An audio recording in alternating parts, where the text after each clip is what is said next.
j'ai comme projet aujourd'hui de vous présenter les obstacles, l'innovation par rapport effectivement aux obstacles liés à la vaccination.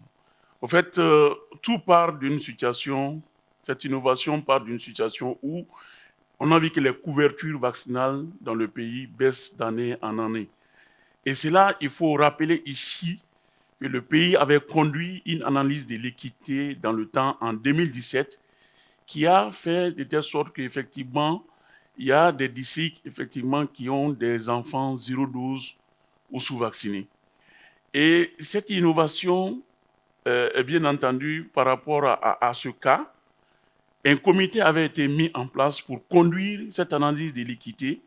Et de cela, 23 districts sanitaires ont été identifiés pour, en tout cas, des districts qui ont regorgé des enfants, en tout cas, sous-vaccinés.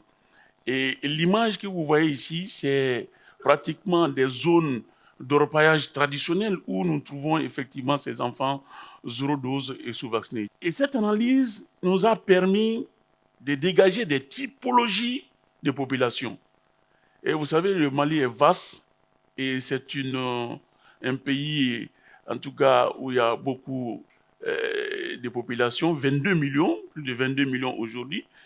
Et il y a des spécificités par région. Quand on prend pratiquement le nord, c'est pratiquement, effectivement, l'élevage qui s'est fait là-bas. Au centre, notamment dans la région de Mopti, c'est des éleveurs également des pêcheurs. Quand on descend au sud, c'est effectivement aussi les agriculteurs. Et quand on prend la région de Caille, c'est pratiquement aussi des populations qui vivent du commerce et aussi de l'extraction de l'or traditionnel. Donc, vous voyez, l'analyse de l'équité a dégagé des typologies de communautés. Et cette analyse, comme je l'ai dit en 2017, nous avons travaillé avec 23 districts dans le sens de réduire les 0-12 et les sous-vaccinés. Nous sommes dit que ça, c'est le générique. Du fait qu'il y a le contexte sociopolitique et aussi du fait qu'il y a la pandémie à Covid-19 qui est arrivée en 2020 et aussi l'insécurité, ces populations, effectivement, ont été réparties, bien entendu, selon un certain nombre de communautés qui sont au nombre de 4. Et cette analyse a été basée sur la carte IRMAN. Et vous voyez déjà pratiquement, nous avons apporté de l'innovation par rapport à l'analyse FEST en 2017, en prenant en compte non seulement la typologie, mais en les mettant en exergue par communauté, par zone, en tout cas, de conflit, zone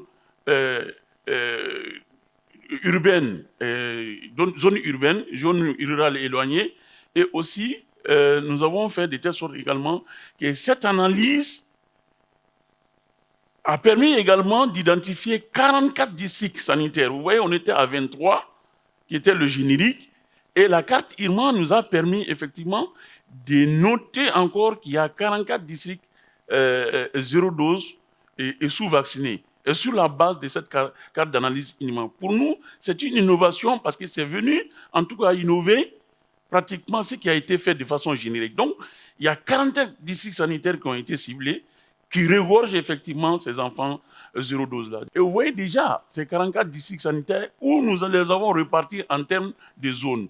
Il y a des populations, la typologie que je viens de décrire tout de suite, ces populations sont réparties entre ces zones-là. Il y a des zones de conflit, il y a des zones, des populations spéciales qui sont des nomades, et des populations qui vivent dans les zones d'orpaillage, il y a des migrants et des personnes déplacées internes. Les zones reculées et rurales et reculées, il y a des zones aussi urbaines et périurbaines. Pour chaque type de zone, il y a eu une innovation pour développer des actions pour pouvoir, en tout cas, atteindre ces populations dans ces zones-là. Donc, il est extrêmement important de parler de ça, de générique, mais nous avons fait de telle sorte que, de façon, en tout cas, d'innovation, que la carte d'analyse est venue, en tout cas, faire en sorte qu'on a une typologie, le ciblage de ces populations en type D, où le pays a été compartimenté en 4 et et mettre en tout cas ces populations suivant en tout cas ces zones-là. Et pour chaque zone, nous avons déterminé les obstacles et analysé les causes par rapport à ces obstacles-là et déterminer les interventions par rapport à ces zones. Et vous voyez déjà pratiquement, quand on prend les zones de conflit, vous voyez, Dorothy vient de parler des cliniques mobiles, nous sommes en train d'organiser cela pour vous dire que des actions sont en cours par rapport à ces innovations et ces cliniques mobiles sont organisées pour atteindre en tout cas les populations qui vivent dans les zones de conflit. Et il y a aussi ce qu'il faut savoir, dans les zones où les centres de santé sont abandonnés, mais il y a à ce niveau des agents de santé qui sont restés, qui sont à la retraite ou qui sont, en tout cas, qui ont fait le boulot et qui n'ont pas trouvé. Nous sommes obligés de passer par ces agents de santé communautaires qu'on appelle professionnels pour effectivement faire passer le message, donner ce qu'il faut pour qu'ils mènent l'activité dans ces zones de conflit. Il y a aussi les négociations. Nous impliquons aussi les chefs des tribus dans ces zones. Quand on prend les populations spéciales, qui sont par exemple les nomades, il y en a plein, je l'ai dit. Quand on prend par exemple la région de Mopti, qui est une région à vocation d'élevage et de pêche, nous faisons de telle sorte que, effectivement, qu'il y ait un cadre de collaboration avec les services vétérinaires. Et là, c'est très important parce que les nomades sont pris en charge par ces services vétérinaires. Donc, nous travaillons avec, en tout cas, ces services vétérinaires pour faire passer le message et pour que les enfants puissent être vaccinés. Il y a l'utilisation aussi des équipes fluviales, parce qu'il y a des zones insulaires qu'il faut prendre en compte. Donc, nous avons mis ces mécanismes en place qui n'étaient pas aussi faits auparavant. Il y a aussi, nous avons mis en place les registres aussi communautaires. Dans les zones rurales reculées, nous avons renforcé les stratégies avancées, les équipes mobiles polyvalentes, mais aussi le développement des activités génératives de revenus, parce que ces femmes qui sont là-bas, qui font le maraîchage, et vous voyez, pratiquement, en termes de communication, en termes de calendrier vaccinal, ces femmes ont des insuffisances. Et aussi, leur pouvoir d'achat les bloque souvent pour aller vers la vaccination. Donc, on est en train de développer, en tout cas, les activités génératives des revenus pour pouvoir, en tout cas, mettre à l'aise ces femmes afin que la vaccination puisse être là. Mais aussi, renforcer la communication des risques pour le changement de comportement. Donc, c'est extrêmement important de dire cela. Donc, il y a aussi la zone urbaine, périurbaine. Si nous prenons, par exemple, l'exemple de Bamako, vous voyez déjà, nous avons ce qu'on appelle des marchés. Il y a des femmes qui quittent en zone périphérique pour venir faire, en tout cas, le marché, et le soir, ils retournent.